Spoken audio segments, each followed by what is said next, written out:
باب قصۃ ابن سیاد، یہ باب ابن سیاد کے تذکرے پر مشتمل ہے۔ اس باب کے اندر 11 حدیثیں ذکر کی گئی ہیں، اور ان حدیثوں میں ایک دجال کا تذکرہ کیا گیا ہے، جو اگرچہ وہ دجال اکبر تو نہیں، لیکن دجالوں میں سے ایک دجال تھا۔ عہد نبوی میں اس کا وجود ہوا تھا۔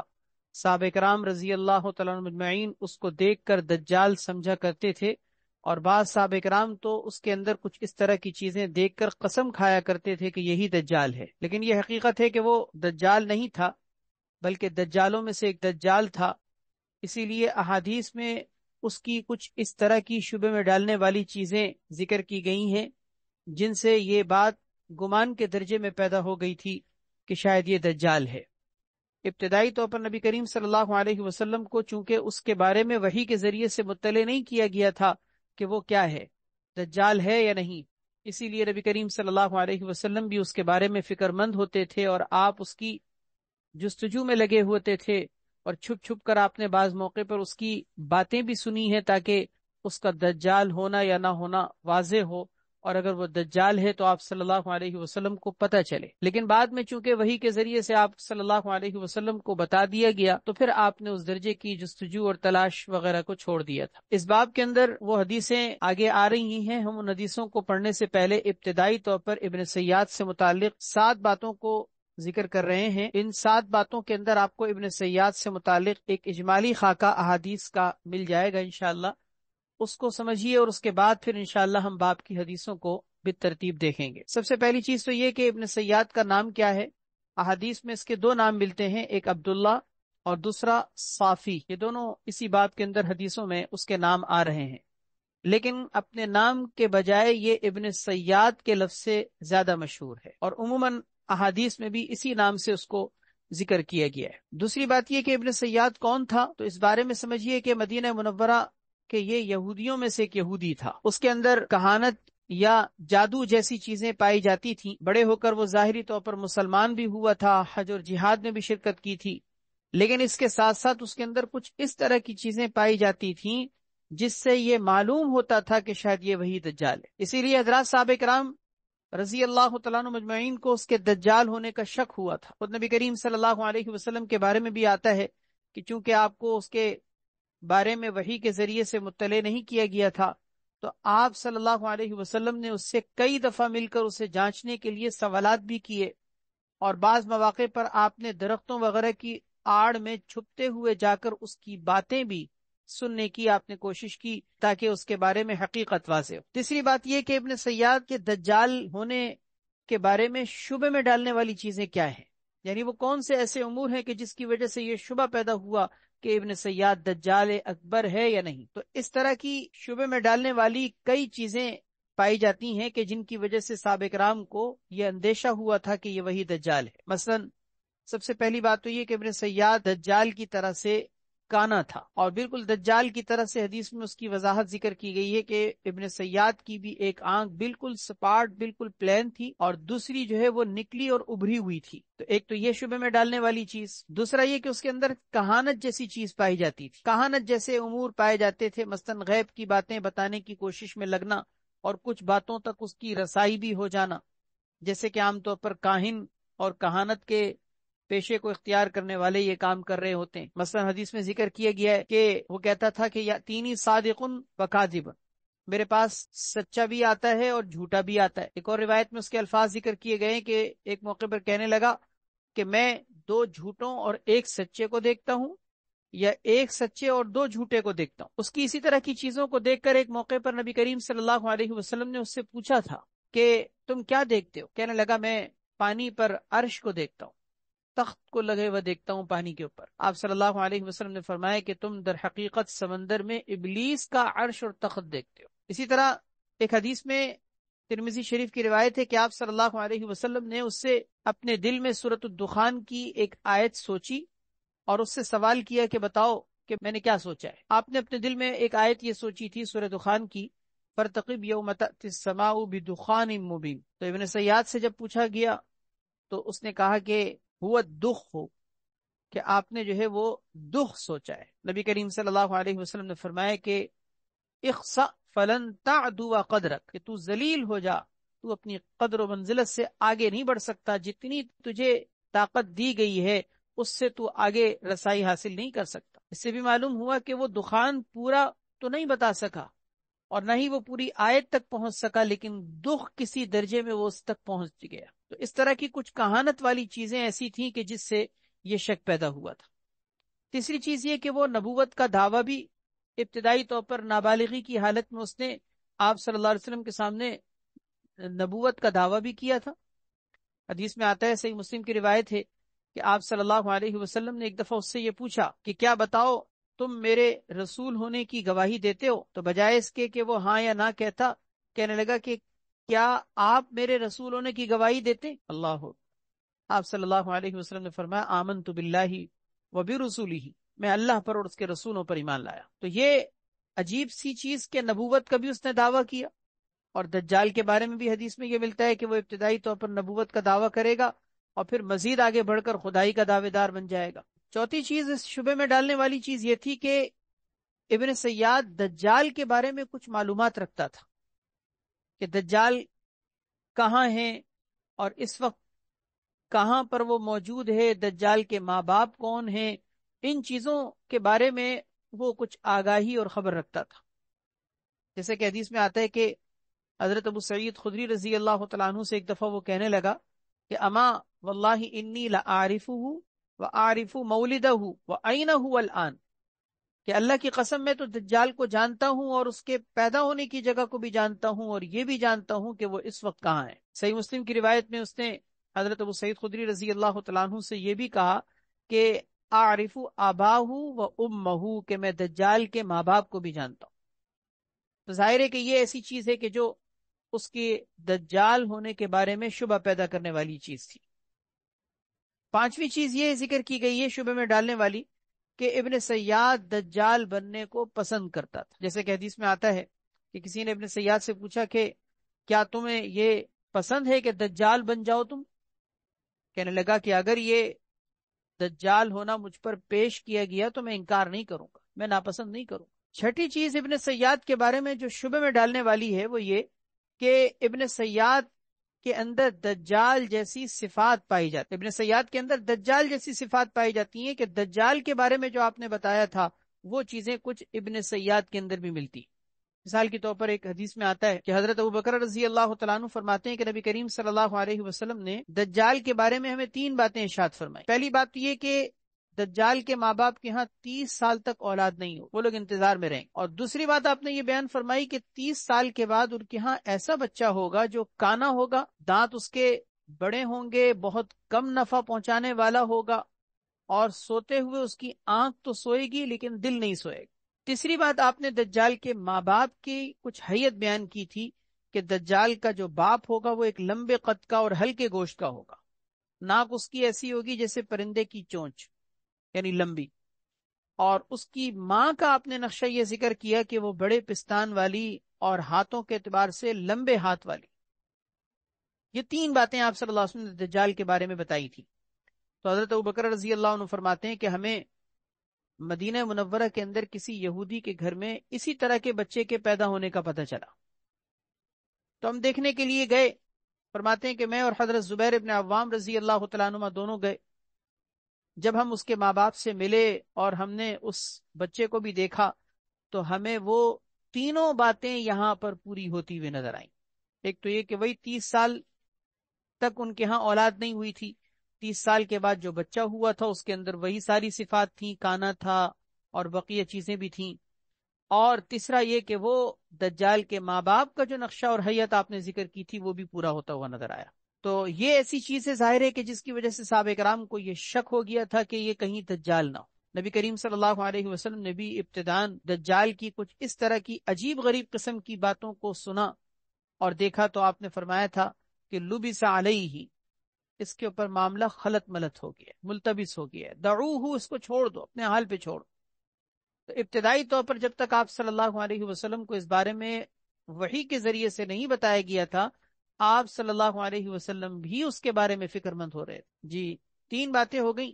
چوتھی بات یہ کہ ابن سیاد نے جب نبوت کا دعویٰ کیا تو دعوی نبوت کے باوجود نبی کریم صلی اللہ علیہ وسلم نے اس کو قتل کیوں نہیں کیا؟ حالانکہ آپ صلی اللہ علیہ وسلم کے سامنے نبوت کا دعویٰ کر رہا ہے.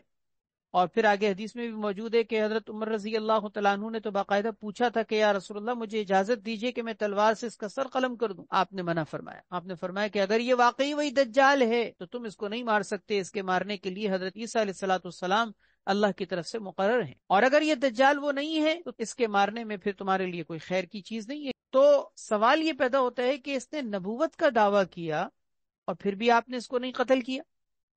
اس کا جواب اصل میں 3 جواب دیے گئے ہیں. حضرات محدثین نے 3 اس کے جواب دیے ہیں. پہلا جواب یہ کہ ایک تو یہ کہ جس وقت اس نے نبوت کا دعویٰ کیا تھا یہ بالغ نہیں تھا، اور نابالغ کے قتل کرنے سے تو خود آپ صلی اللہ علیہ وسلم نے منع کیا. دوسری بات یہ کہ مصالحت کی وجہ سے، کہ یہ چونکہ ایک یہودی تھا اور یہودیوں کے ساتھ مدینہ منورہ آنے کے بعد آپ صلی اللہ علیہ وسلم کی ایک مصالحت ہوئی تھی، باقاعدہ صلح نامہ لکھوایا گیا تھا. تو آپ صلی اللہ علیہ وسلم نے یہودیوں کے ساتھ چونکہ ایک مصالحت کا معاملہ چل رہا تھا، اور یہ بھی چونکہ یہودی گھرانے میں پیدا ہوا تھا، آپ نے اس وجہ سے اس کو قتل نہیں کیا. اور تیسرا جواب یہ بھی دیا گیا ہے کہ اس کا دعویٰ نبوت کا وہ صریح نہیں تھا، بلکہ بطور استفہام کے تھا، کہ جب آپ نے اس سے پوچھا نا کہ تم کیا میرے رسول ہونے کی گواہی دیتے ہو، تو جواب میں اس نے یہ نہیں کہا کہ میں رسول ہوں، بلکہ اس نے کہا کیا آپ یہ گواہی دیتے ہیں کہ میں رسول ہوں. اس کا مطلب یہ کہ یہ دعویٰ صریح نہیں تھا. بہرحال چاہے اس بات کو دیکھا جائے کہ وہ نابالغ تھا، چاہے مصالحت کی شکل کو دیکھا جائے، اور چاہے وہ اس تیسری صورت کو دیکھا جائے، بہرحال ان مختلف باتوں کی وجہ سے آپ صلی اللہ علیہ وسلم نے اس کو باوجود اس کی نبوت کے دعوے کے قتل نہیں کیا. جی 4 باتیں ہو گئی. 5ویں بات، ابن سیاد مسلمان تھا وہ یا کافر؟ یہ بات تو یقینی ہے کہ ابتدائی طور پر وہ یہودی اور کافر تھا، ایک کافر اور یہودی گھرانے میں پیدا ہوا تھا، پھر بعد میں بڑے ہو کر وہ مسلمان ہو گیا تھا.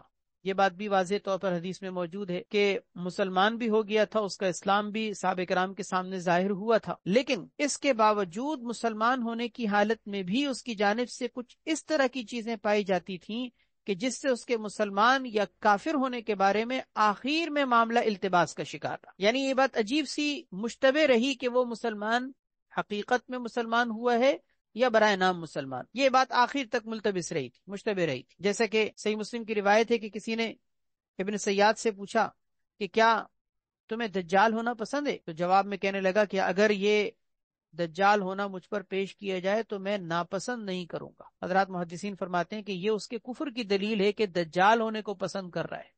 اس کا مطلب کیا کہ وہ کفر پر راضی ہو رہا ہے، اور کفر پر راضی ہو رہا ہے کیونکہ دجال تو کافر ہے، تو دجال ہونے پر راضی ہونا اس کا مطلب وہ کافر ہونے پر راضی تھا، تو یہ اس کے کفر کی دلیل ہے. اسی طرح کا ایک اور معاملہ بھی تھا کہ کسی موقع پر اس نے دجال کے بارے میں کچھ عجیب قسم کی باتیں کہیں جو غیب سے متعلق تھیں اور غیب کے جاننے سے متعلق تھیں، کہ میں یہ جانتا ہوں کہ دجال کہاں ہے، اس کی پیدائش کہاں پر ہوئی ہے، اور ابھی وہ کہاں پر موجود ہے.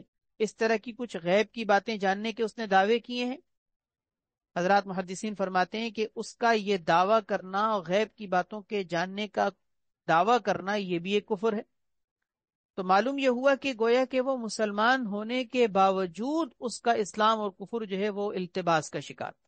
اور یہ معاملہ آخر تک چلتا رہا کہ یہ چیز شبے میں ڈالنے والی چیز پائی جاتی رہی مسلسل کہ وہ مسلمان حقیقت میں واقعی مسلمان ہے یا صرف برائے نام مسلمان. جی 5 باتیں ہو گئیں. 6ٹھی بات، ابن سیاد کے بارے میں اہم بات یہ سمجھیے کہ وہ واقعاتاً دجال اکبر، جس کی نبی کریم صلی اللہ علیہ وسلم نے احادیث کے اندر پیشن گوئی فرمائی ہے، قرب قیامت میں پیدا ہونے والا ایک بہت بڑا فتنہ، کیا یہ وہی دجال اکبر ہے یا یہ کوئی وہ دجال نہیں بلکہ کوئی اور دجال ہے؟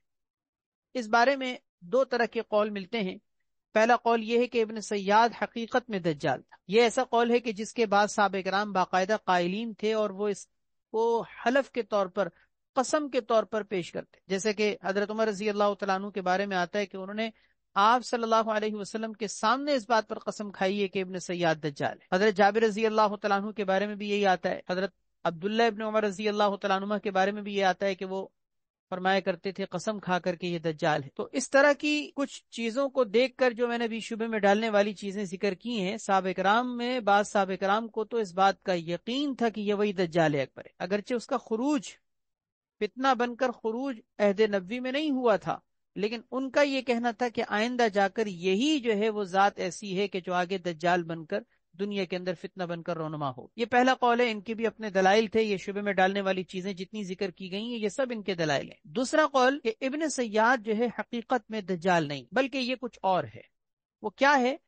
راجح قول یہی ہے کہ جیسے کہ حضرات محدثین نے ذکر کیا ہے کہ یہ دجال اکبر تو نہیں، لیکن یہ بات یقینی ہے کہ یہ دجاجلہ میں سے ایک دجال ہے. یعنی حقیقت میں وہ دجال اکبر نہیں، لیکن یہ بات یقینی کہ وہ دجالوں میں سے کوئی ایک دجال ہے کہ عہد نبوی میں نبی علیہ الصلوۃ والسلام کے سامنے اس کا ظہور ہوا تھا، اور آپ صلی اللہ علیہ وسلم کے دور میں صحابہ کرام کے لیے وہ ایک فتنہ بن کر آیا تھا، لیکن اس کے شر سے اور اس کے فتنے سے اللہ نے صحابہ کرام کی حفاظت فرمائی تھی. علامہ نووی رحمۃ اللہ علیہ، ملا علی قاری رحمۃ اللہ علیہ، اسی طریقے سے ابن حجر عسقلانی رحمۃ اللہ علیہ، دیگر بڑے بڑے حضرات محدثین نے اسی بات کو راجح قرار دیا ہے کہ یہ دجال اکبر نہیں بلکہ دجالوں میں سے ایک دجال ہے. اب اس کی دلیل سنیے کہ اس قول کے جو قائلین ہیں ان کی دلیل کیا ہے. اس قول کی سب سے مضبوط دلیل جو ہے وہ یہ ہے کہ نبی کریم صلی اللہ علیہ وسلم کے خود زمانے کے اندر آپ کے مبارک عہد کے اندر حضرت تمیم داری رضی اللہ تعالیٰ عنہ کا قصہ پیش آیا تھا. پیچھے ہم وہ قصہ پڑھ چکے ہیں، آپ کو یاد ہوگا، جس میں حضرت تمیم داری رضی اللہ تعالیٰ عنہ نے دجال کے دیکھنے کا اور خود اس سے ملنے کا اور اس سے باتیں کرنے کا، اس سے گفتگو کرنے کا خود واقعہ حدیث میں ذکر کیا ہے. اب حضرت تمیم داری رضی اللہ تعالیٰ عنہ کے اس قصے کو اگر آپ سامنے رکھیں تو اس سے پتہ چلتا ہے کہ انہوں نے تو دجال کو ایک جزیرے کے اندر زنجیروں میں جکڑا ہوا دیکھا ہے، اور یہاں پر ابن سیاد کے بارے میں احادیث کے اندر یہ بات مل رہی ہے کہ وہ مدینہ منورہ کے اندر ایک یہودی گھرانے میں پیدا ہوا اور مسلمانوں کے درمیان، صحابہ کرام کے درمیان وہ پلا بڑھا، اور صحابہ کرام سے اس کی گفتگو ہوئی، ملاقاتیں ہوئیں، آپ صلی اللہ علیہ وسلم سے اس کی بات چیت ہو رہی ہے. تو ادھر وہ زنجیروں میں جکڑا ہوا ہو تو پھر یہاں کون ہے؟ اگر یہ دجال ہے تو وہ کون ہے؟ تو یہ ایسی چیز ہے کہ جس کی وجہ سے یہ بات شک کے درجے میں تھی کہ یہ وہ دجال حقیقت میں دجال نہیں. 6 باتیں ہو گئیں. 7ویں اور آخری بات، اس کے بعد پھر ہم انشاءاللہ احادیث شروع کریں گے کہ ابن سیاد کا پھر آخر اختتام اور انجام کیا ہوا. اس بارے میں 2 طرح کے قول ملتے ہیں. ایک قول تو یہ کہ وہ مدینہ منورہ کے اندر ہی مر گیا تھا اور صحابہ کرام نے اس کو باقاعدہ دفنایا بھی تھا، تو اس طرح سے اس کا قصہ ختم ہو گیا.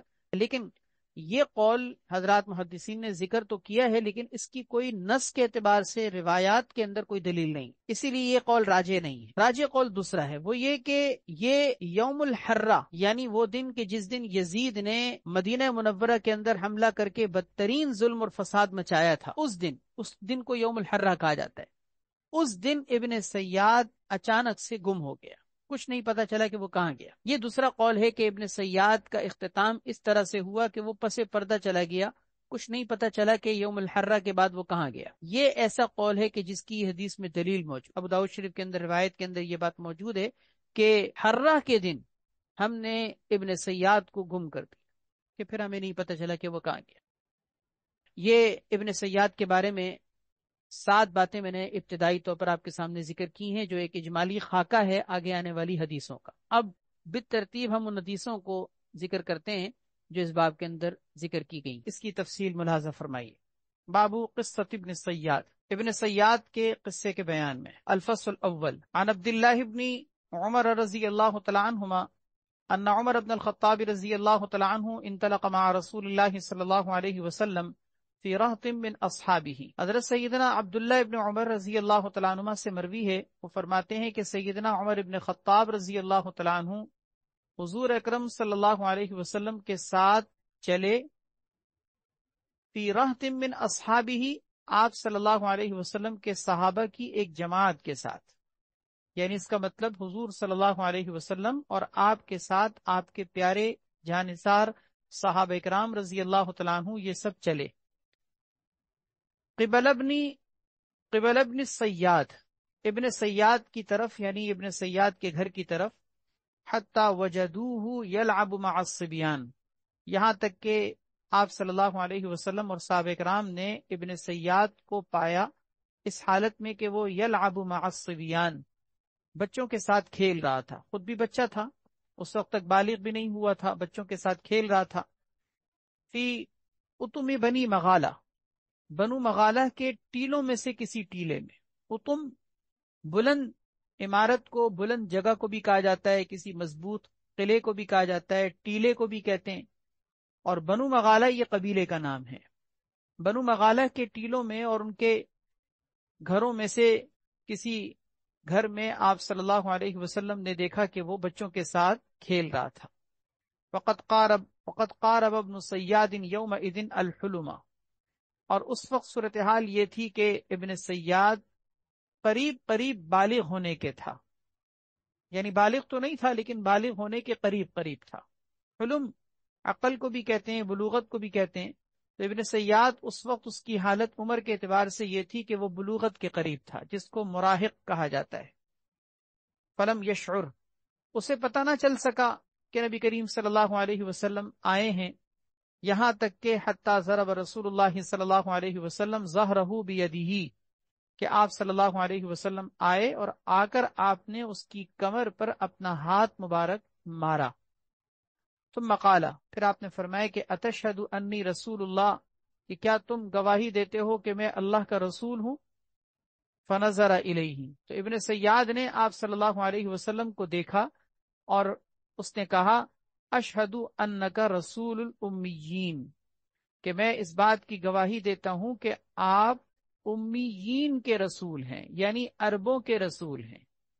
اس کا مطلب یہ کہ اس نے آپ صلی اللہ علیہ وسلم کی رسالت کو مکمل طور پر تسلیم نہیں کیا، یہ نہیں کہا کہ آپ اللہ کے رسول ہیں اور تمام بنی نوع انسان کی طرف آپ بھیجے گئے ہیں، بلکہ اس نے کہا آپ تو صرف عربوں کے رسول ہیں، یعنی اجمیوں کی طرف آپ نہیں بھیجے گئے۔ اور پہلے میں کسی حدیث کے ضمن میں یہ بات عرض کر چکا ہوں کہ یہ یہودیوں کا انداز تھا کہ وہ نبی کریم صلی اللہ علیہ وسلم کو صرف امیین کی طرف منسوب کرتے تھے، یعنی یہ کہتے تھے کہ یہ صرف عربوں کے لیے ہیں، ہمارے لیے نہیں ہے۔ ثم قال ابن السیاد، پھر ابن سیاد نے کہا اتشہد انی رسول اللہ، کیا آپ گواہی دیتے ہیں کہ میں اللہ کا رسول ہوں؟ فرصہ النبی صلی اللہ علیہ وسلم، تو نبی کریم صلی اللہ علیہ وسلم نے اس کو دبایا۔ رصہ کے معنی آتے ہیں دبانے کے، یعنی آپ نے اس کو پکڑ کے دبوچا، آپ نے اس کو دبایا کہ تم کیا کہہ رہے ہو۔ بعض نسخوں میں فرصہ کے بجائے فرفضہ کے الفاظ ہیں، جس کا مطلب چھوڑ دینے کے آتے ہیں، کہ آپ نے اس کو چھوڑ دیا، آپ نے اس کی بات کا جواب نہیں دیا، آپ نے اس کو یعنی کوئی حیثیت نہیں دی۔ ثم قال، پھر آپ نے فرمایا آمنت باللہ و برسولہ، میں اللہ پر اور اس کے رسولوں پر ایمان لایا۔ اس کا مطلب یہ کہ میں تو اللہ اور اس کے رسولوں پر ایمان رکھتا ہوں، تجھ پر کیسے ایمان لاؤں؟ ثم قال لابن سیاد، پھر آپ نے ابن سیاد سے کہا کہ ماذا ترى، کہ تم کیا دیکھتے ہو، تمہیں کیا چیزیں نظر آتی ہیں؟ اس نے کہا یأتینی صادق و کاذب، میرے پاس سچا بھی آتا ہے اور جھوٹا بھی آتا ہے۔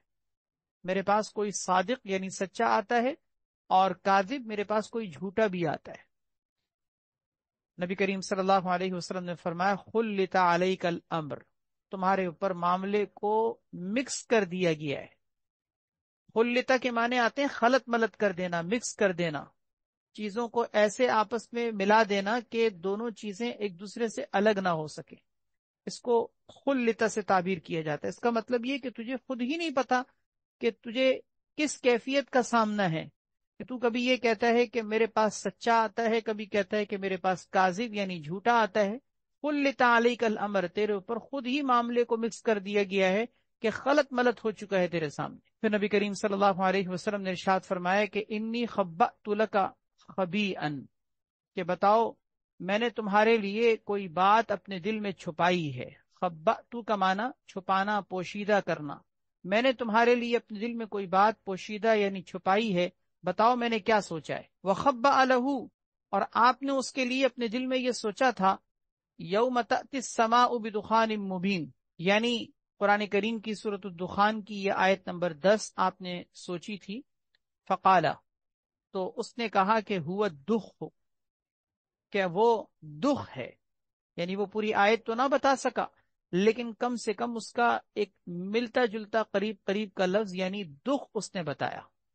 فقال، آپ نے فرمایا اخسأ، تو ذلیل ہو جا، فلن تعدو قدرک، تو اپنی قدر سے آگے نہیں بڑھ سکتا، یعنی اس کا مطلب جس حد تک تجھے ایک چیز دی گئی ہے اس حد تک تو پہنچ گیا، لیکن اس سے آگے نہیں پہنچ سکتا کہ تو ساری بات بتا دے، مکمل ہر چیز تک پہنچ جائے، ایسا نہیں ہو سکتا۔ ایک خاص حد تک تو پہنچ گیا، ٹھیک ہے، اس سے آگے نہیں بڑھ سکتا۔ یہ ساری گفتگو حضرت عمر رضی اللہ تعالیٰ عنہ نے سنی تو آگے بڑھے اور کہنے لگے، یا رسول اللہ اتأذن لی فی ان اضرب عنقہ، یا رسول اللہ کیا آپ مجھے اس بات کی اجازت دیتے ہیں کہ میں اس کی گردن مار دوں، یعنی تلوار نکال کے اس کی گردن اڑا دوں؟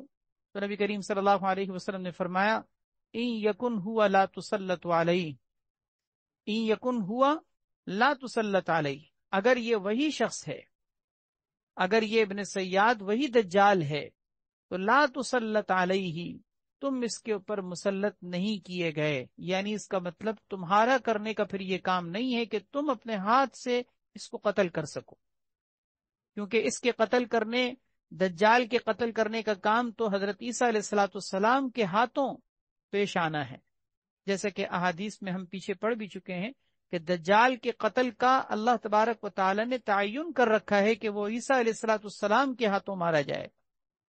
تو اگر یہ وہی دجال ہے تو پھر اے عمر تم اس کے اوپر مسلط نہیں کیے گئے۔ وَإِن لَّمْ يَكُنْ ہوا، اور اگر یہ وہ نہیں ہے، فَلَا خَيْرَ لَكَ فِي قَتْلِهِ، تو تم اس کے قتل کے اندر کوئی خیر نام کی کوئی چیز حاصل نہیں کر سکتے، کہ اس کے قتل میں تمہارے لیے کوئی بھلائی نہیں۔ یعنی آپ صلی اللہ علیہ وسلم نے حضرت عمر رضی اللہ تعالیٰ عنہ کو قتل کی اجازت نہیں دی۔ اس میں سوال یہ پیدا ہوتا ہے کہ اس نے آپ صلی اللہ علیہ وسلم کے سامنے یہ بات کہی تھی کہ کیا آپ گواہی دیتے ہیں کہ میں اللہ کا رسول ہوں؟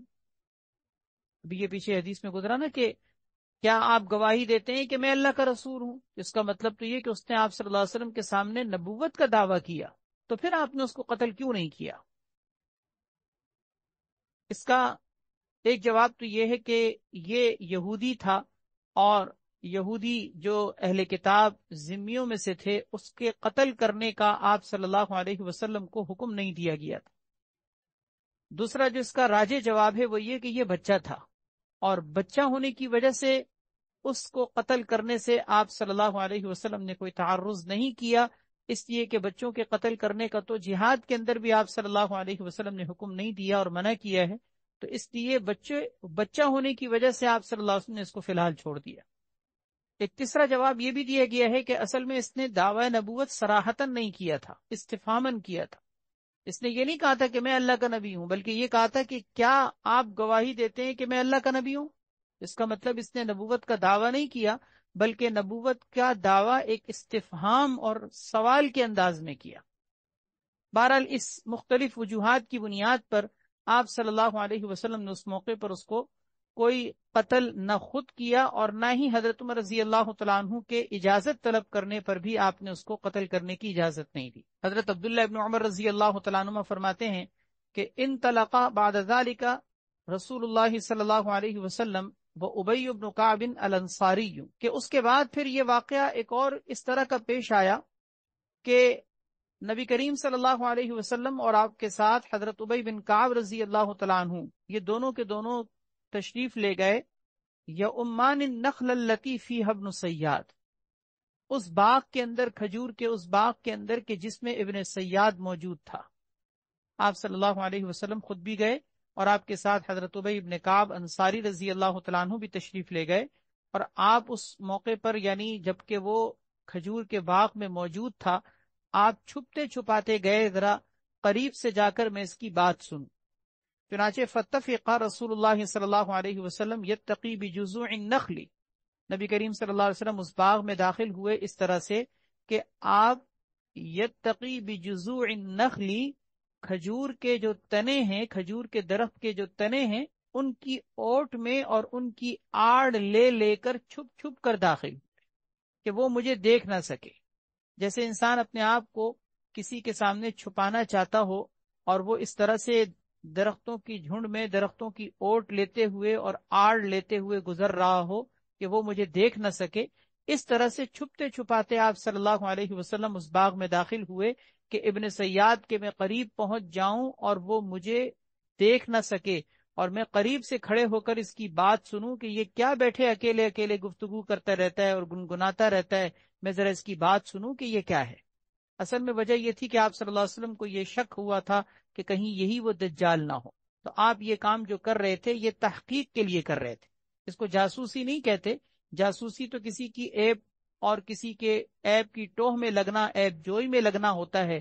اس کے لیے تو انسان کو کسی کے پیچھے جاسوسی کرنا اور چھپ چھپا کر اس کی بات سننا اور اس کے رازوں تک پہنچنا یہ تو شرعاً جائز نہیں ہوتا. لیکن یہاں معاملہ ایک دین اور شریعت کا تھا، ایک دجال کا تھا.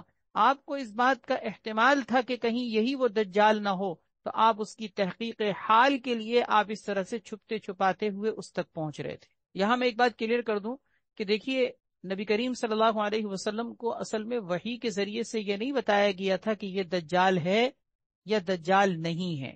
یعنی نہ اس کے دجال ہونے کے بارے میں بتایا گیا، نہ دجال کے نہ ہونے کے بارے میں بتایا گیا. اگر وحی کے ذریعے سے آپ کو بتا دیا جاتا پھر تو بات ایک متعین ہو جاتی نا. لیکن مسئلہ یہ تھا کہ آپ صلی اللہ علیہ وسلم کو وحی کے ذریعے سے بتایا نہیں گیا. البتہ دجال کے بارے میں آپ صلی اللہ علیہ وسلم کو بتایا گیا تھا کہ وہ دجال کا فتنہ کیا ہوگا، کیسے رونما ہوگا، دجال کیسا ہوگا، اس کے اوصاف کیا ہوں گے، وہ سب کچھ تو بتایا گیا تھا. لیکن اس کے بارے میں کہ ابن سیاد دجال ہے یا نہیں، یہ وحی کے ذریعے سے آپ کو بتایا نہیں گیا تھا.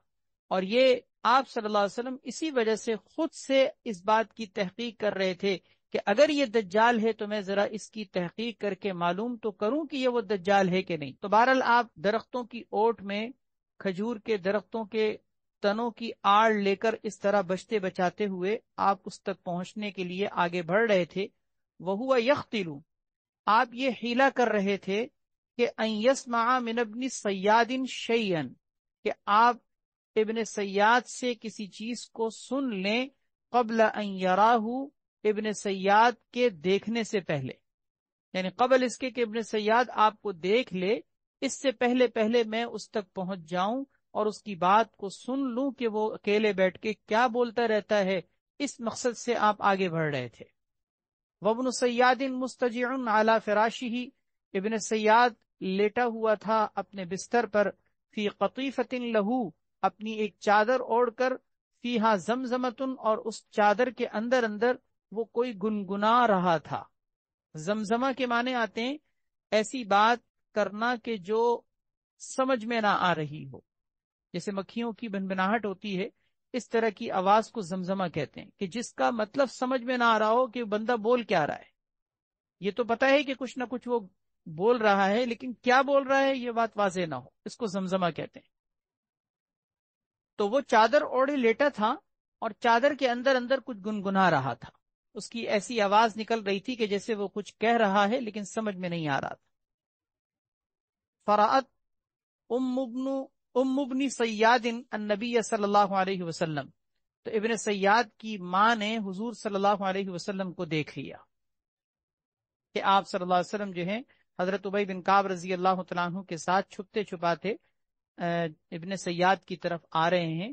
تو اس کی ماں نے، ابن سیاد کی ماں نے دیکھ لیا کہ وَهُوَ يَتَّقِي بِجُذُوعِ النَّخْلِ، کہ آپ صلی اللہ علیہ وسلم کھجور کے تنوں سے آڑ لے کر بچتے ہوئے آگے بڑھ رہے ہیں. فقالت، تو اس کی ماں چیخ اٹھی، اس نے کہا کہ اے صافی، اے صافی، یعنی اپنے بیٹے کو پکارا. صافی دیکھیں یہ وہی حدیث ہے کہ جس سے اس کا نام معلوم ہوتا ہے کہ اس کا نام تھا صافی، اور ابن سیاد ولدیت کے اعتبار سے باپ کی طرف منسوب کر کے اس کو کہا جاتا ہے، یعنی سیاد کا بیٹا. تو ماں نے کہا کہ اے صافی، اے صافی، وَهُوَ اسْمُهُ، حدیث میں یہ وضاحت کی جا رہی ہے کہ یہ صافی جو اس نے کہا اس لیے کہ یہ صافی اس کا نام تھا. بہرحال اس نے کہا کہ ہذا محمد، کہ دیکھو یہ محمد آئے ہیں. فَتَنَاهَ ابْنُ سَیَّادٍ، تو ابن سیاد جو ہے وہ رک گیا. جو بات وہ کر رہا تھا، زبان سے کچھ کہہ رہا تھا تو وہ اس سے رک گیا. آگے اس نے جو باتیں کر رہا تھا وہ باتیں کرنا چھوڑ دی. نبی کریم صلی اللہ علیہ وسلم نے جب یہ دیکھا تو آپ نے فرمایا لو ترکتہ بینا، اگر اس کی ماں اس کو اسی طرح چھوڑے رکھتی اور اس کو بتاتی نہیں اور اس کو متنبہ نہ کرتی، بینا، تو یہ اپنی کوئی چیز ظاہر کر دیتا. یعنی اس طرح سے چادر اوڑے لیٹا تھا اور کچھ زبان سے کہہ رہا تھا، میں قریب پہنچ کے اس کی بات کچھ سن لیتا تو پتہ چل جاتا کہ یہ کس سے باتیں کر رہا ہے اور یہ کیا سوچ رہا ہے، کیا باتیں زبان سے نکال رہا ہے، کچھ نہ کچھ چیز کھل جاتی. حضرت عبداللہ ابن عمر رضی اللہ تعالیٰ عنہ فرماتے ہیں کہ قام رسول اللہ صلی اللہ علیہ وسلم فی الناس، نبی کریم صلی اللہ علیہ وسلم ایک دفعہ لوگوں میں کھڑے ہوئے، یعنی خطاب کرنے کے لیے، فَأَثْنَىٰ عَلَى اللَّهِ بِمَا هُوَ أَهْلُهُ، آپ نے اللہ تبارک و تعالیٰ کی تعریف کی، بما ہوا اہلہ، جس کے اللہ تبارک و تعالیٰ اہل ہیں۔ ثم ذکر الدجال، پھر آپ نے دجال کا بھی تذکرہ کیا، فقال، اور آپ نے فرمایا کہ انی انذرکموہ، کہ میں تمہیں دجال سے ڈراتا ہوں، دجال کے فتنے سے تمہیں میں ڈراتا ہوں۔ وما من نبی الا وقد انذر قومہ، کوئی نبی ایسا نہیں مگر اس نے اپنی قوم کو ڈرایا ہے، کوئی نبی نہیں مگر اس نے اپنی قوم کو دجال کے فتنے سے ڈرایا ہے۔ لقد انذر نوح قومہ، حضرت نوح علیہ الصلوۃ والسلام نے بھی اپنی قوم کو ڈرایا ہے۔ ولکنی ساقول لکم فیہ، لیکن میں تمہارے سامنے اس کے بارے میں کچھ ایسی بات کہہ رہا ہوں، لم یقلہ نبی لقومہ، جو کسی نبی نے اپنی قوم کو نہیں بتائی۔ ہر نبی نے اپنی قوم کو دجال سے ڈرایا تو ہے، لیکن میں تمہیں ڈرانے کے ساتھ ساتھ ایک ایسی بات بھی دجال کے بارے میں بتا رہا ہوں جو کسی نبی نے اپنی قوم کو نہیں بتائی، اور وہ یہ ہے کہ تعلمون انہ اعور، کہ تم یہ بات جان لو کہ وہ کانا ہے، وان اللہ لیس بأعور، جبکہ اللہ تبارک و تعالی کانے نہیں ہیں۔ متفق علیہ۔ اگلی حدیث ہے، وعن ابی سعید الخدری رضی اللہ تعالی عنہ قال لقیہ رسول اللہ صلی اللہ علیہ وسلم وابو بکر وعمر، یعنی ابن سیاد فی بعض طرق المدینہ۔ حضرت ابو سعید خدری رضی اللہ تعالیٰ عنہ فرماتے ہیں کہ نبی کریم صلی اللہ علیہ وسلم اور حضرت ابو بکر صدیق اور عمر فاروق رضی اللہ تعالیٰ عنہما، یہ دونوں کے دونوں بھی نبی کریم صلی اللہ علیہ وسلم اور حضرات شیخین اس سے ملے، یعنی ابن سیاد سے ملے۔ لقیہ کی ہو ضمیر جو ہے یہ ابن سیاد کی طرف لوٹ رہی ہے، جس کا مطلب یہ کہ نبی کریم صلی اللہ علیہ وسلم اور یہ دونوں صحابہ کرام، یعنی حضرت ابوبکر صدیق اور عمر فاروق رضی اللہ تعالیٰ عنہما، یہ تینوں حضرات ابن سیاد سے ملے فی بعض طرق المدینہ، مدینہ منورہ کی گلیوں میں سے اور اس کے راستوں میں سے کسی راستے کے اندر، یعنی راستہ چلتے ملاقات ہوئی، ان تینوں حضرات کی ملاقات ہوئی ابن سیاد سے۔ تو نبی کریم صلی اللہ علیہ وسلم نے فرمایا کہ اتشہد انی رسول اللہ، کہ اے ابن سیاد یہ بتاؤ کہ تم کیا گواہی دیتے ہو کہ میں اللہ کا رسول ہوں؟ فقال، اس نے کہا کہ اتشہد انی رسول اللہ، کہ کیا آپ گواہی دیتے ہیں کہ میں اللہ کا رسول ہوں؟ نبی کریم صلی اللہ علیہ وسلم نے فرمایا آمنت باللہ وملائکتہ وکتبہ ورسلہ ماذا ترى، میں تو اللہ پر، اس کے فرشتوں پر، اس کی کتابوں پر، اس کے رسولوں پر ایمان لایا ہوں۔ یعنی اس کا مطلب تو اللہ کا رسول نہیں ہے، میں تو اللہ اور اس کے فرشتوں، اس کی کتابوں اور اس کے رسولوں پر ایمان لایا ہوں۔ ماذا ترى، تم کیا دیکھتے ہو؟ اس نے کہا ارا عرشا علی الماء، کہ میں پانی پر عرش دیکھتا ہوں۔ عرش یعنی جیسے کوئی تخت ہوتا ہے، عرش ہوتا ہے، اس طرح میں پانی پر کوئی عرش جیسی چیز دیکھتا ہوں۔ نبی کریم صلی اللہ علیہ وسلم نے فرمایا کہ تم پانی پر عرش کیا دیکھتے ہو؟ تم سمندر میں ابلیس کا عرش دیکھتے ہو۔ ترا عرش ابلیس علی البحر، تم سمندر کے اوپر ابلیس کا تخت دیکھتے ہو، اس کی سلطنت کا جو ایک تخت ہے، جس کا دوسری حدیثوں کے اندر تذکرہ موجود ہے کہ سمندر پر ابلیس اپنا عرش قائم کرتا ہے، اپنی مجلس لگاتا ہے، اور پھر اس کے چیلے وغیرہ آتے ہیں اور کارگزاریاں سناتے ہیں۔ حدیث مشہور ہے، آپ نے سنی ہوگی، کہ پھر وہ آ کے اپنی کارگزاریاں سناتے ہیں کہ میں نے یہ کیا، میں نے یہ کیا، وہ سب کو بٹھاتا رہتا ہے، کارگزاریاں سنتا رہتا ہے۔ اس میں کوئی ایسا بھی شیطان آتا ہے، ایسا بھی کوئی چیلا آتا ہے جو یہ کہتا ہے کہ میں نے میاں بیوی میں پھوٹ ڈلوا دی اور ان کے درمیان تفریق کروا دی، جدائی ڈلوا دی، تو شیطان اس کو شاباش دیتا ہے، ابلیس اس کو شاباش دیتا ہے اور کہتا ہے کہ تو نے تو کام جو کیا ہے نا، یہ ہے کام کا اصل کام، یعنی اس کو اتنا زیادہ فوقیت دیتا ہے کہ اس کو شاباش دیتا ہے، اور بعض روایات میں کہ اس کو اپنے پاس اپنے تخت پر بٹھاتا ہے کہ تو ہے واقعی کہ جو تو نے کام سر انجام دیا ہے۔ یہ مشہور حدیث ہے۔ تو اس حدیث کو بھی اگر سامنے رکھا جائے تو پتہ یہ چلتا ہے کہ سمندر کے اوپر ابلیس کا عرش قائم ہوتا ہے. تو نبی علیہ الصلوۃ والسلام نے فرمایا کہ تم پانی پر جو عرش دیکھتے ہو در حقیقت وہ سمندر پر ابلیس کا عرش دیکھتے ہو. قال، پھر آپ نے فرمایا وما ترى، اور کیا دیکھتے ہو؟ اس نے کہا ارا صادقین و کاذبن او کاذبین و صادقن، میں دو سچے اور ایک جھوٹا دیکھتا ہوں، یا دو جھوٹے اور ایک سچا دیکھتا ہوں. یعنی اس نے خود یہ بات تردد کے ساتھ کہی، شک کے ساتھ کہی کہ مجھے کبھی یوں لگتا ہے کہ دو سچے ایک جھوٹا، اور کبھی یہ لگتا ہے کہ دو جھوٹے ایک سچا. نبی علیہ الصلوۃ والسلام نے جب یہ سنا تو آپ نے فرمایا لبس علیہ فدعوہ، کہ اس کو چھوڑ دو. لبس علیہ، اس کے اوپر معاملہ ملتبس ہو گیا ہے.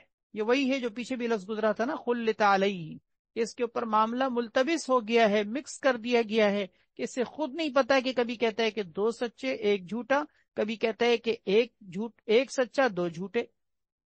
تو اس کا مطلب یہ کہ اس کو خود نہیں پتا کہ یہ کیا دیکھتا ہے، یعنی اس کے اوپر معاملہ خود ملتبس ہو گیا ہے. فدعوہ، لہذا اس کو اپنے حال پہ چھوڑ دو کہ اس کی وہ حیثیت کہ وہ واقعی دجال ہے یا نہیں، یہ بات کھل نہیں رہی. یعنی ایسی کوئی بات واضح طور پر نہیں سامنے آ رہی کہ جس کی وجہ سے ہم یہ فیصلہ کر سکیں کہ یہ دجال ہے. اگلی حدیث ہے وعنہ ان ابن صیاد سأل النبی صلی اللہ علیہ وسلم عن تربت الجنہ.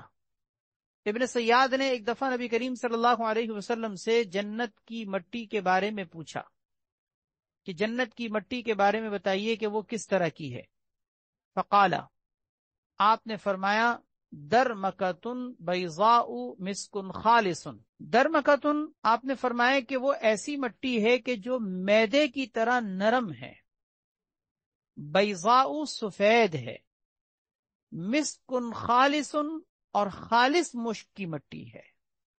درمکا، اس کو بعض نسخوں میں درمکا بھی پڑھتے ہیں اور درمکا بھی پڑھتے ہیں. راجے یہ کہ درمکا ہے. درمکا کے معنی آتے ہیں کہ کوئی چیز جو میدے کی طرح بالکل نرم اور ملائم اور سفید ہو، اس کو درمکا کہتے ہیں. آپ صلی اللہ علیہ وسلم نے فرمایا جنت کی مٹی دنیا کی مٹی کی طرح نہیں ہے، بلکہ نرم ملائم سفید اور ایسی مشک کے خالص کی طرح.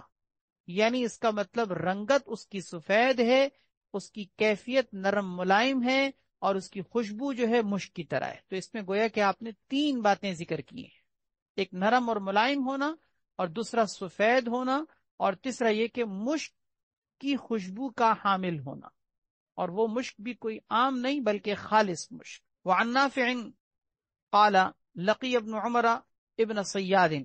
حضرت نافع رحمہ اللہ فرماتے ہیں کہ عبداللہ ابن عمر رضی اللہ تعالیٰ عنہ نے ایک دفعہ ابن سیاد سے ملاقات کی مدینہ منورہ کے راستوں میں سے کسی راستے کے اندر، یعنی راہ چلتے ملاقات ہوئی.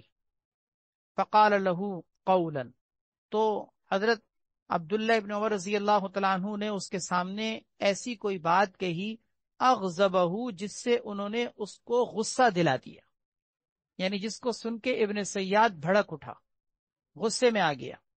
وہ کیا بات کہی یہاں پر وہ ذکر نہیں کیا گیا، ہو سکتا ہے کہ شاید انہوں نے اس کو دجال کہا ہو، لیکن بہرحال حدیث میں تو ذکر نہیں کیا گیا، لیکن کوئی ایسی بات کہ جس سے اس کو غصہ آ گیا. فانتفخ حتی ملأ السکہ، تو وہ غصے میں پھولنے لگا. انتفخ کے معنی آتے ہیں پھولنا. فانتفخ، غصے میں وہ پھولنے لگا. حتی ملأ السکہ، یہاں تک کہ ایسا پھولا کہ جیسے کہ گلی بھر دی اس نے. یعنی جس گلی میں وہ چل رہا تھا ایسا لگ رہا تھا کہ پھول کر جیسے کپا ہو گیا ہے، اور جیسے کہ پھول کر وہ گلی کو ہی بھر دے گا، ایسا پھول گیا تھا غصے میں. حضرت عبداللہ ابن عمر رضی اللہ تعالیٰ عنہ نے جب یہ دیکھا تو فدخل ابن عمر علی حفصہ، حضرت عبداللہ ابن عمر رضی اللہ تعالیٰ عنہ اپنی بہن حضرت حفصہ ام المومنین رضی اللہ تعالیٰ عنہ کے گھر میں داخل ہو گئے. کیونکہ صحابہ کرام کے بارے میں نے جیسے کہ عرض کیا تھا کہ یہ ابن سیاد کے بارے میں ان کو یہ ڈر رہتا تھا کہ یہی دجال ہے، اور بلکہ عبداللہ ابن عمر رضی اللہ تعالیٰ عنہ تو فرمایا کرتے تھے کہ مجھے کوئی شک نہیں کہ یہی دجال ہے. تو وہ اس کے اس غصے کو دیکھ کر گھر میں گھس گئے حضرت حفصہ رضی اللہ تعالیٰ عنہ کے گھر میں، کہ کہیں ایسا نہ ہو کہ یہ کوئی وہی دجال ہے اور اس سے مجھے کوئی نقصان پہنچے. وقد بلغہا، اور جا کر انہوں نے اپنی بہن کو یعنی حضرت حفصہ رضی اللہ تعالیٰ عنہ کو اس کا حال سنایا کہ اس کے ساتھ اس طرح کا معاملہ پیش ہوا ہے. فقالت لہو، تو ان کی بہن نے اپنے بھائی سے یعنی عبداللہ ابن عمر رضی اللہ تعالیٰ عنہ سے کہا، رحمک اللہ، اللہ آپ پر رحم فرمائے، ما اردت من ابن سیاد، کہ ابن سیاد کے ساتھ آپ نے کیا ارادہ کیا، یعنی آپ کیا چاہ رہے تھے، ابن سیاد کے بارے میں آپ کیا چاہ رہے تھے. اس کا مطلب انہوں نے ان کو منع کیا کہ تم ابن سیاد کے بارے میں ایسا کوئی کام مت کرو. اما علمتا، کیا تمہیں معلوم نہیں کہ نبی کریم صلی اللہ علیہ وسلم نے ارشاد فرمایا ہے کہ انما یخرج من غضبۃ یغضبها، کہ دجال جو نکلے گا وہ بہت غصے کی حالت میں نکلے گا، کہ ایسا غصہ کہ جس غصے کی کیفیت میں وہ بھڑک اٹھے گا اور اسی غصے کی کیفیت میں اس کا خروج ہوگا. تو دجال جب بھی دنیا کے اندر خروج کرے گا، نکلے گا، تو اس کا فتنہ دنیا کے اندر رونما غصے کی حالت میں ہوگا. تو تم اس کو غصہ کیوں دلا رہے ہو؟ اگر یہ غصے میں آ کر اگر یہ وہی دجال ہوا تو اس کا مطلب یہ کہ تمہارا اس کو غصہ دلانا کہیں اس کے خروج کا ذریعہ نہ بن جائے. رواہ مسلم. وعن ابی سعید الخدری رضی اللہ تعالی عنہ قال صحبت ابن سیاد الى مکہ. حضرت ابو سعید خدری رضی اللہ تعالیٰ عنہ سے مروی ہے، فرماتے ہیں کہ میں مکہ مکرمہ جانے کے لیے ابن سیاد کے ساتھ نکلا، یعنی قافلے جیسے کہ جاتے ہیں، تو میں مکہ مکرمہ کی طرف جا رہا تھا، راستے میں ابن سیاد بھی ساتھ ہو گیا. تو اس کا مطلب میں مکہ مکرمہ کی طرف جا رہا تھا اور ساتھ میں میرے ابن سیاد بھی تھا. فقال علی، تو راستے میں جو گفتگو ہوئی ہماری، اس میں ابن سیاد نے مجھ سے کہا کہ ما لقیت من الناس، کہ مجھے لوگوں کی جانب سے کتنی تکلیفوں کا سامنا ہے، لوگوں کی جانب سے مجھے بہت تکلیفوں کا سامنا ہے. یزعمون انی الدجال، کے لوگ یہ گمان کرتے ہیں کہ میں دجال ہوں. الست سمعت رسول اللہ صلی اللہ علیہ وسلم، کیا آپ نے نبی کریم صلی اللہ علیہ وسلم کو یہ فرماتے ہوئے نہیں سنا کہ آپ نے فرمایا تھا کہ انہ لا یولد لہ، کہ اس کی کوئی اولاد نہیں ہوگی، حالانکہ وقت ولد لی، میرے ہاں تو اولاد ہوئی ہے، یعنی میں نے نکاح بھی کیا ہے، میرے ہاں بچہ بھی ہوا ہے. تو آپ نے تو فرمایا تھا کہ دجال کا بچہ نہیں ہوگا، حالانکہ میرے ہاں تو بچہ بھی ہوا ہے. الیس قد قال ہوا کافر، کیا آپ نے یہ نہیں فرمایا تھا کہ وہ کافر ہوگا، جبکہ وہ انا مسلم، میں مسلمان ہوں. میں نے شروع میں عرض کیا تھا کہ شروع میں یہ کافر تھا اور یہودی تھا، بعد میں مسلمان ہو گیا تھا. تو اس نے کہا کہ کیا میں مسلمان نہیں ہوں. اولیس قد قال، تیسری بات اس نے یہ کہی کہ کیا آپ صلی اللہ علیہ وسلم نے یہ نہیں فرمایا تھا کہ لا يدخل المدینۃ ولا مکہ، کہ کیا وہ آپ نے یہ نہیں فرمایا تھا کہ وہ مدینہ منورہ اور مکہ مکرمہ میں داخل بھی نہیں ہو سکتا، جبکہ وقد اقبلت من المدینۃ، میں مدینہ منورہ سے آ رہا ہوں، وانا اريد مکہ، اور مکہ مکرمہ کی طرف جا رہا ہوں. اس کا مطلب تو یہ ہوا کہ میرے بارے میں لوگوں کا دجال کہنا یہ غلط ہے. پہلی بات اس نے یہ کہی کہ میرے ہاں اولاد بھی ہوئی ہے، دوسری بات اس نے یہ کہی کہ میں مسلمان بھی ہوں، تیسرا یہ کہ میں مکہ مکرمہ اور مدینہ منورہ میں آتا جاتا رہتا ہوں، تو میرا دجال ہونا کیسے ممکن ہے؟ اب یہ تین باتیں ایسی تھیں کہ جو واقعتاً دیکھی جائیں تو اس کے بارے میں یہ بات سمجھ میں آتی ہے کہ یہ دجال نہیں ہے. لیکن آگے دیکھیے، ثم قال لی فی آخر قولہ، پھر اس نے مجھ سے اپنی بات کے آخر میں کہا کہ اما واللہ انی لأعلم مولدہ، اما واللہ، پھر اس نے کہا اللہ کی قسم میں دجال کے پیدا ہونے کی جگہ جانتا ہوں. اب یہ دیکھیے عجیب بات، تین باتیں جو اس نے کہی تھی اس سے پتہ چل رہا تھا کہ دجال نہیں ہے، لیکن اب اس نے یہ بات کہی کہ میں اللہ کی قسم یہ جانتا ہوں کہ دجال کے پیدا ہونے کی جگہ کہاں ہے. وَمَكَانَهُ، اور اس کی جگہ کو بھی جانتا ہوں کہ وہ کہاں ہے.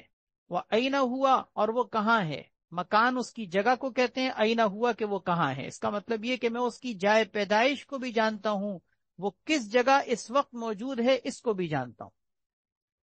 وَأَعْرِفُ أَبَاهُ وَأُمَّهُ، اور میں اس کے باپ کو بھی جانتا ہوں اور اس کی ماں کو بھی جانتا ہوں. قال راوی کہتے ہیں حضرت ابو سعید خدری رضی اللہ تعالیٰ عنہ کے فلبسنی، اس نے مجھ پر پھر معاملے کو ملتبس کر دیا.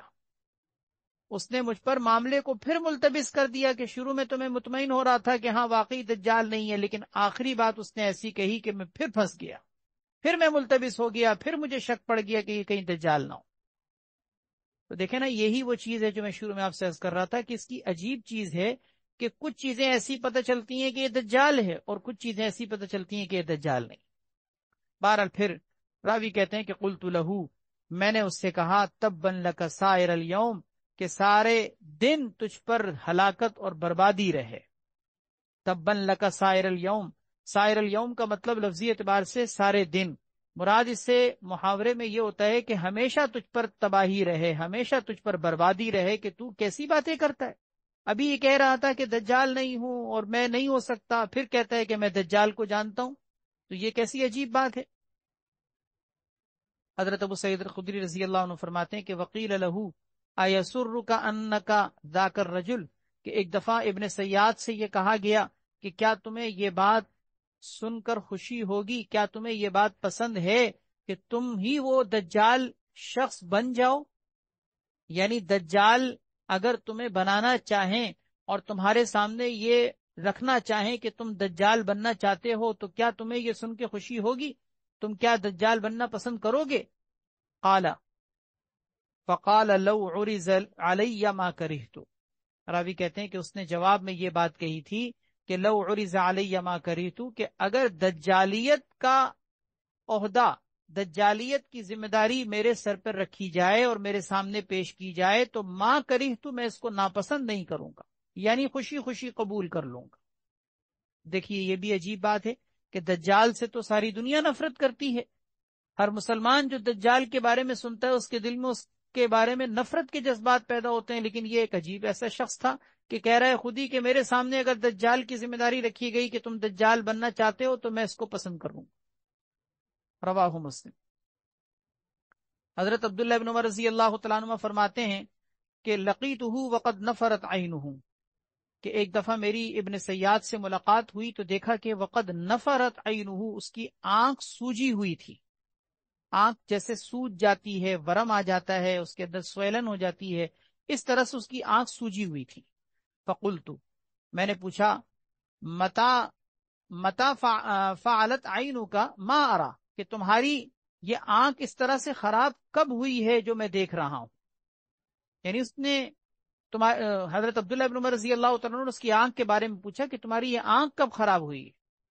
متا فعلت عینک ما ارا قال، تو ابن سیاد نے کہا لا ادری، مجھے کچھ نہیں پتا کہ یہ میری آنکھ میں کیا ہوا ہے۔ قلت، میں نے حیرت سے کہا کہ لا تدری وہی فی راسک، کہ تمہیں پتہ نہیں ہے حالانکہ یہ آنکھ تمہارے ہی سر میں لگی ہوئی ہے، کسی اور کی آنکھ کے بارے میں تھوڑی پوچھ رہا ہوں، میں تمہاری آنکھ کے بارے میں پوچھ رہا ہوں، تو کیا انسان کو اپنے آنکھ کے بارے میں، اپنے اعضاء کے بارے میں پتہ نہیں ہوتا؟ تو حیرت سے انہوں نے کہا کہ میں تمہاری آنکھ کے بارے میں پوچھ رہا ہوں، تمہیں پتہ نہیں ہے کہ تمہاری آنکھ تمہارے سر میں لگی ہوئی ہے، پھر بھی نہیں پتا؟ اس نے کہا کہ انشاء اللہ خلقہا فی عصاک، اگر اللہ تعالیٰ چاہیں تو اس آنکھ کو آپ کے عصا اور آپ کی لاٹھی میں پیدا کر دیں۔ یعنی یہ آنکھ اس کے ہونے نہ ہونے کا اس کو پتہ ہی نہیں تھا گویا کہ۔ اس نے کہا کہ یہ آنکھ گویا کہ میرے سر میں لگی ہو یا آپ کے عصا میں لگی ہو، اس سے مجھے کوئی سروکار نہیں، اس کا مطلب اسے پتہ ہی نہیں ہے کہ میری آنکھ میرے سر پہ لگی ہوئی۔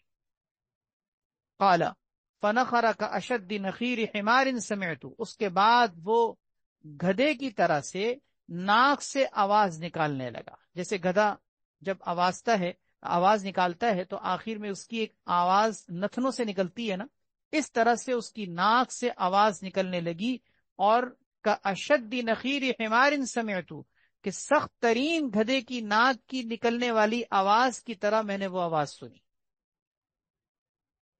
اگلی روایت ہے حضرت محمد ابن منکدر رحمہ اللہ فرماتے ہیں کہ میں نے حضرت جابر ابن عبداللہ رضی اللہ تعالیٰ عنہ کو دیکھا کہ وہ قسم کھا رہے تھے اللہ تبارک و تعالیٰ کی کہ ابن سیاد ہی حقیقت میں دجال ہے، یعنی وہ قسم کھا کر فرما رہے تھے کہ ابن سیاد تم مانو یا نہ مانو یہی وہ دجال اکبر ہے۔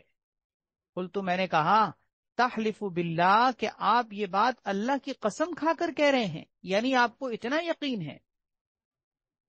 تو انہوں نے فرمایا کہ ہاں میں یہ بات قسم کھا کر کہہ رہا ہوں، اور اس لیے کہہ رہا ہوں کیونکہ انی سمعت عمر رضی اللہ تعالیٰ عنہ، کہ میں نے حضرت عمر رضی اللہ تعالیٰ عنہ سے سنا ہے کہ یحلف علی ذلک عند النبی صلی اللہ علیہ وسلم، کہ وہ نبی کریم صلی اللہ علیہ وسلم کے سامنے قسم کھا رہے تھے کہ ابن سیاد دجال ہے، فلم ینکرہ النبی صلی اللہ علیہ وسلم، اور نبی کریم صلی اللہ علیہ وسلم نے ان کی اس بات کا انکار بھی نہیں کیا۔ اس کا مطلب یہ کہ انہوں نے یہ بات قسم کھا کر کہی، پھر بھی آپ صلی اللہ علیہ وسلم نے ان کو منع نہیں کیا۔ اب آپ صلی اللہ علیہ وسلم کے منع نہ کرنے کی کیا وجہ ہے؟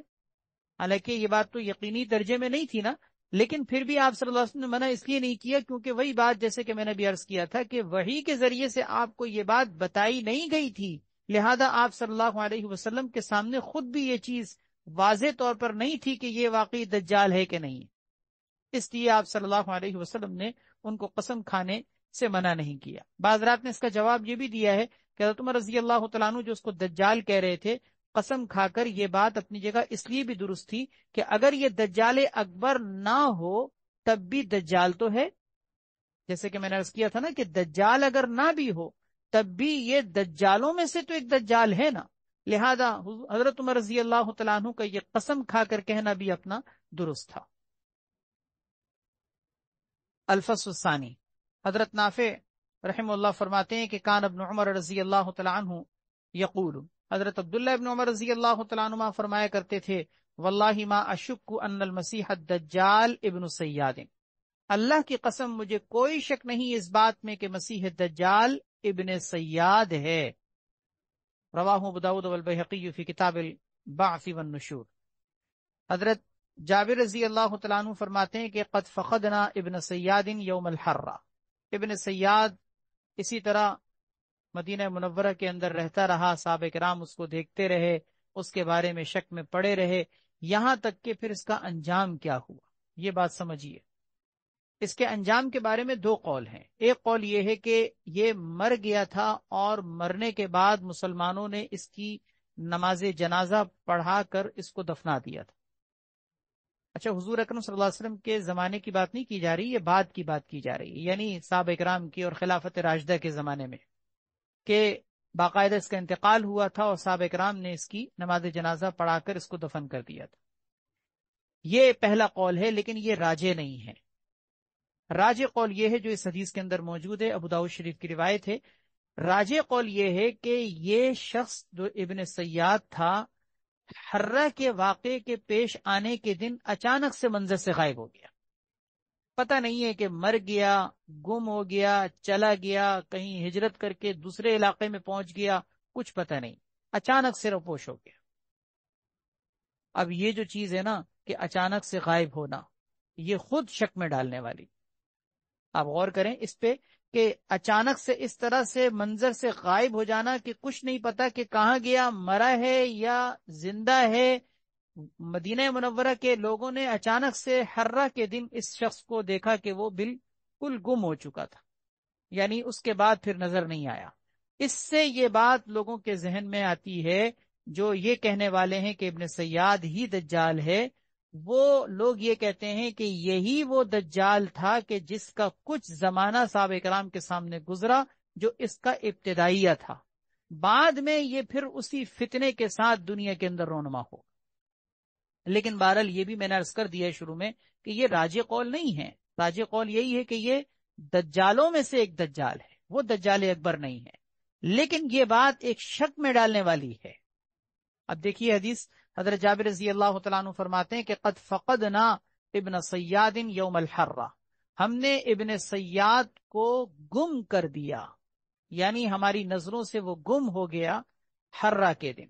حرہ کا دن اس سے مراد یزید کے حملے کا دن ہے، کہ جب یزید ابن معاویہ جب مدینہ منورہ پر اس نے حملہ کیا تھا اور مدینہ منورہ کی اینٹ سے اینٹ بجا دی تھی، جو تاریخ کا ایک بڑا سیاہ باب ہے، اور اس نے مدینہ منورہ کے اندر گھس کر بڑی قتل و غارت گری کی تھی، مسجد نبوی کے اندر نماز بھی کئی دن تک پڑھنے کا سلسلہ موقوف ہو گیا تھا۔ تو یہ حرہ کے دن مدینہ منورہ کے اندر جو اس نے آ کے فساد مچایا تھا، اس کو حرہ کا دن کہتے ہیں، یوم الحرہ۔ تو یہ اس حرہ کے دن، اس حرہ کے واقعے میں یہ اچانک سے منظر سے غائب ہو گیا۔ اب یہ بھی ممکن ہے کہ یہ مارا گیا ہو، اور یہ بھی ممکن ہے کہ یہ چلا گیا ہو، اور وہ بات بھی جو کہنے والے کہتے ہیں کہ واللہ عالم کہ یہ دجال بن کے غائب ہو چکا ہو، لیکن راجح قول یہی ہے کہ وہ دجال یہ نہیں، جیسے کہ میں نے عرض کر دیا ہے، دجالوں میں سے تو دجال ہے لیکن دجال اکبر نہیں ہے۔ حضرت ابوبکر رضی اللہ تعالیٰ عنہ فرماتے ہیں کہ نبی کریم صلی اللہ علیہ وسلم نے ارشاد فرمایا، یم کسو ابود دجالی سلاسین عامن. آپ صلی اللہ علیہ وسلم نے فرمایا دجال کے ماں باپ، ابوانی تھا، یہ تسنیہ کا صیغہ ہے اور نون اضافت کی وجہ سے گر گیا، جس کا مطلب یہ کہ دجال کے ماں باپ 30 سال تک ٹھہرے رہیں گے اس حالت میں کہ لا یولد لہما ولدن، ان کے ہاں کوئی اولاد نہیں ہوگی. ثم یولد لہما غلام، پھر ان کے ہاں ایک بچہ پیدا ہوگا جو اعور یعنی کانا ہوگا، ازرس جو ازرس ہوگا. ازرس کے معنی آتے ہیں بڑے بڑے دانت والا، بڑے بڑے دانت والا.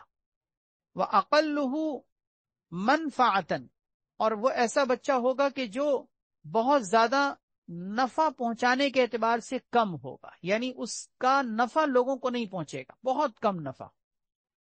تنام عیناہ ولا ینام قلبہ، اس کی آنکھیں تو سوئیں گی لیکن دل اس کا نہیں سوئے گا، دل اس کا جاگا رہے گا. یہ آپ نے دجال کے بارے میں فرمایا. ثم نعت لنا رسول اللہ صلی اللہ علیہ وسلم ابویہ، پھر آپ صلی اللہ علیہ وسلم نے ہمارے سامنے اس کے ماں باپ کی صفت بھی ذکر کی کہ دجال کے ماں باپ کس طرح ہوں گے. فقال، آپ نے فرمایا ابوہ طوال، اس کا باپ جو ہے وہ طوال لمبا ہوگا، ضرب اللحمی، گوشت کے اعتبار سے ہلکا ہوگا، یعنی کم گوشت والا، کہ جسم اس کا پر گوشت نہیں ہوگا.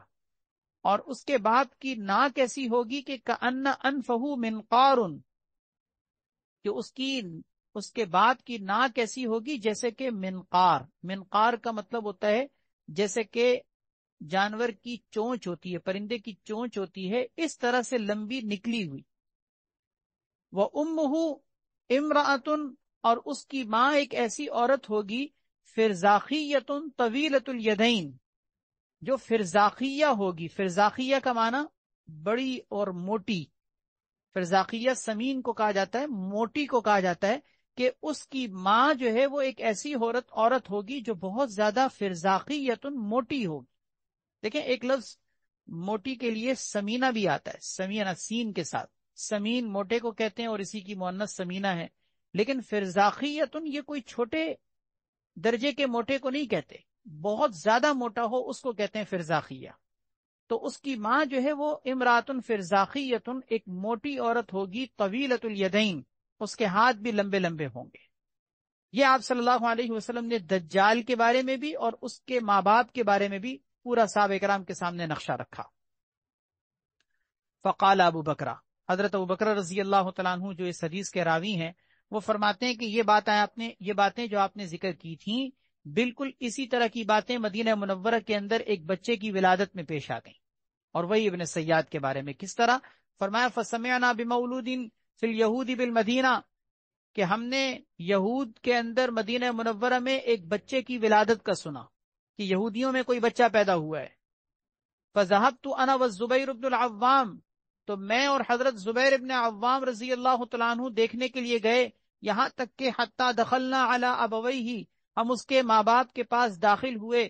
تو جا کر ہم نے دیکھا تو فَإِذَا نَعْتُ رسول اللہ صلی اللہ علیہ وسلم فیہما، تو ہمیں ان کے ماں باپ، ہمیں اس بچے کے ماں باپ کے اندر نبی کریم صلی اللہ علیہ وسلم کی بیان کردہ ساری صفات نظر آئیں. یعنی کیا مطلب کہ ان دونوں کی وہی صورتحال تھی کہ باپ لمبا سا تھا اور ماں موٹی سی تھی، اور باپ کی ناک اسی طرح کی تھی، یعنی وہی نقشہ ہمیں اس کے ماں باپ میں نظر آیا. فقلنا، تو ہم نے اس سے پوچھا کہ حل لکما ولدن، کیا تمہارے ہاں کوئی اولاد بھی ہے، تمہارے ہاں کوئی بچہ بھی ہے؟ فقالا، تو ان دونوں نے کہا، مکسنا 30 عامن، کہ ہم لوگ 30 سال تک اسی طرح ٹھہرے رہے، یعنی انتظار کرتے رہے کہ ہمارے ہاں ولادت ہو، لیکن لا یولد لنا ولدن، ہمارے ہاں کوئی بچے کی ولادت نہیں ہوئی. ثم ولد لنا غلام اعور ازرس، پھر ہمارے ہاں ایک بچہ پیدا ہوا جو کہ اعور یعنی کانا ہے، ازرس جس کے دانت بڑے بڑے ہیں، وَأَقَلُّهُ مَنْفَعَةً، اور اس کا نفع بہت تھوڑا اور بہت کم ہے. تنام عیناہ، اس کی آنکھیں سوتے ہوئے، سو جاتی ہیں، لیکن ولا ینام قلبہ، اس کا دل نہیں سوتا.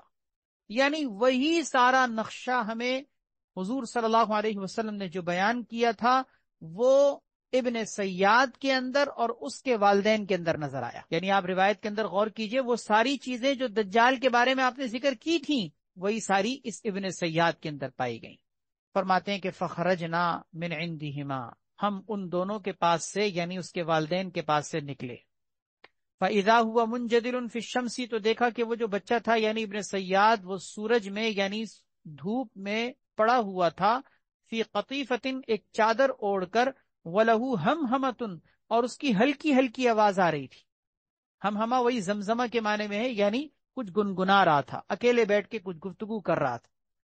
تو جب ہم اس کے قریب پہنچے تو فکشف عن رأسہ، اس نے ہماری آہٹ کو سنا تو اس نے اپنے سر سے چادر ہٹائی اور ہمیں دیکھا تو کہا ما قلتما، کہ تم دونوں کیا کہہ رہے تھے، یعنی تم دونوں کچھ باتیں کر رہے تھے، وہ کیا کر رہے تھے. قلنا، ہم نے کہا وہل سمعت ما قلنا، کہ تم تو سو رہے تھے، تم تو چادر اوڑے سو رہے تھے، کیا تم نے ہماری گفتگو کو سنا تھا. اس نے کہا نعم، ہاں ہاں میں نے سنا تھا، کیونکہ تنام عینایا ولا ینام قلبی، میری آنکھیں تو سوتی ہیں میرا دل نہیں سوتا.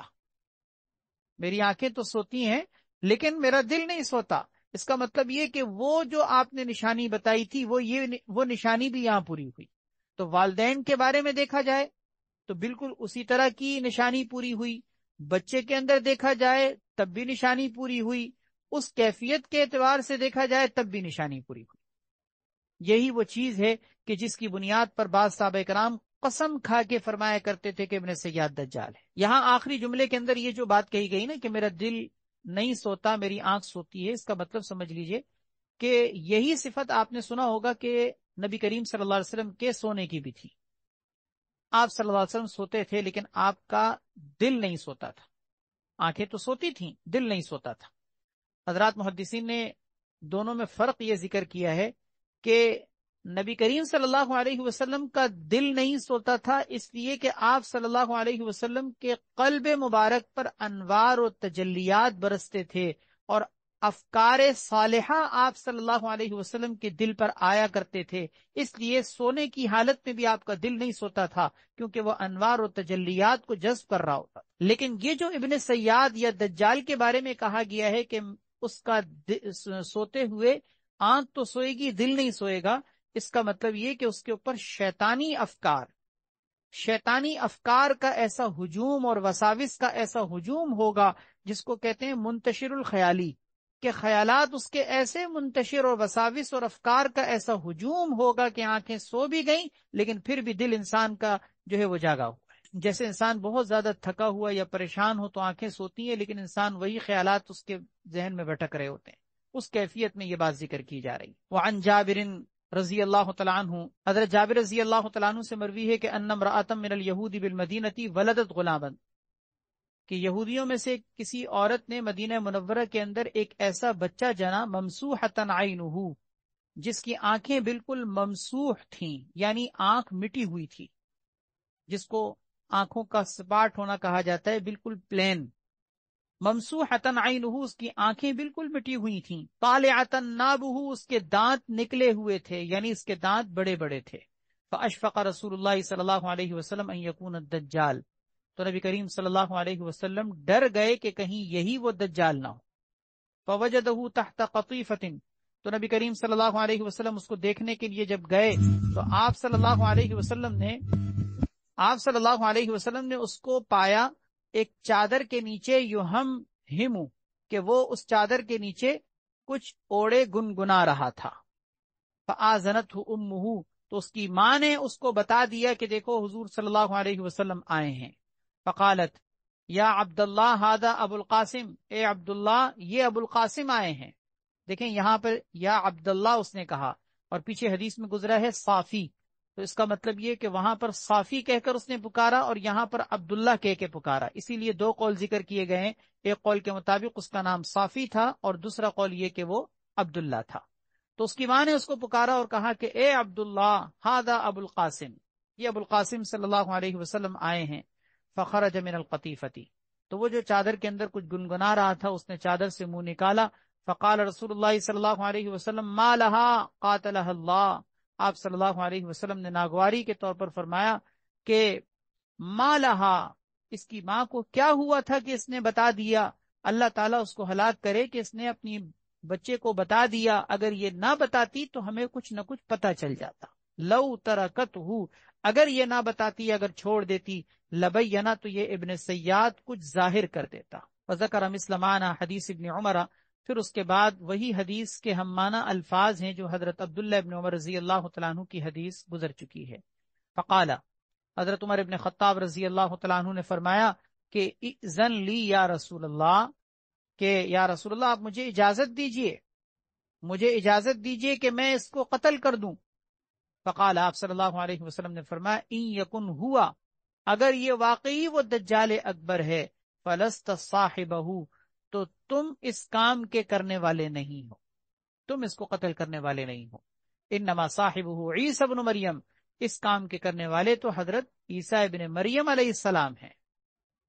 وَإِن لَا يَكُنْ ہوا، اور اگر یہ وہ نہیں ہے، فَلَسْتَ لَكَ فَلَيْسَ لَكَ أَن تَقْتُلَ رَجُلًا مِّنْ أَهْلِ الْعَهْدِ، تو تمہارے لیے درست نہیں ہے کہ تم اہل عہد یعنی ذمیوں میں سے کسی شخص کو قتل کرو. یعنی اس کا مطلب یہ کہ تم پھر کسی ذمی یعنی کسی اہل کتاب کو جو مسلمانوں کے ماتحت رہتے ہوں، تم ان کو پھر کیسے قتل کر سکتے ہو.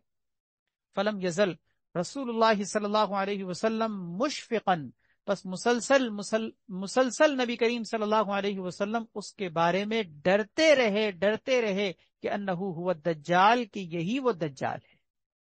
رواہ فی شرح السنہ. یہ تھا دجال جیسے ایک شخص یعنی ابن سیاد کے تذکرے پر مشتمل یہ پورا چیپٹر تھا جو آپ کے سامنے آیا، اور اس کے بارے میں شروع میں ہی میں نے یہ بات واضح طور پر ذکر کر دی ہے کہ حقیقت میں ابن سیاد کو جمہور علماء نے دجال نہیں کہا ہے، کیونکہ ابن سیاد کے دجال نہ ہونے کے بارے میں مضبوط قرائن اور دلائل ہیں کہ جس سے معلوم ہوتا ہے کہ یہ دجال اکبر نہیں ہے. البتہ یہ بات یقینی ہے کہ یہ دجالوں میں سے کوئی دجال تھا. اللہ تعالی ہم سب کو ہر طرح کے ظاہری باطنی فتنوں سے محفوظ فرمائے، اور خاص طور پر دجال اور دجالی فتنوں سے اللہ ہماری بھی، ہماری نسلوں کی بھی، قیامت تک آنے والی ذریت اور نسلوں کی بھی اللہ حفاظت فرمائے. وآخر دعوانا الحمدللہ رب العالمین.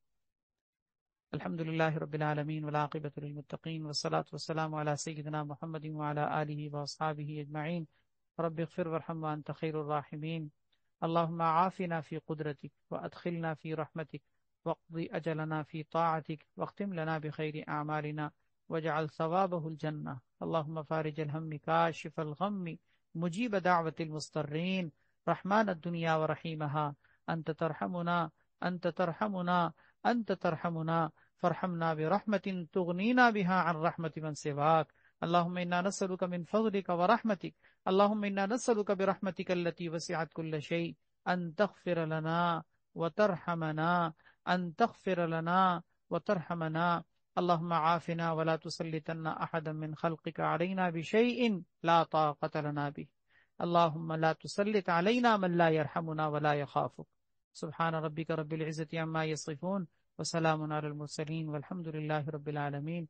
آمين آمين برحمتك يا أرحم الراحمين.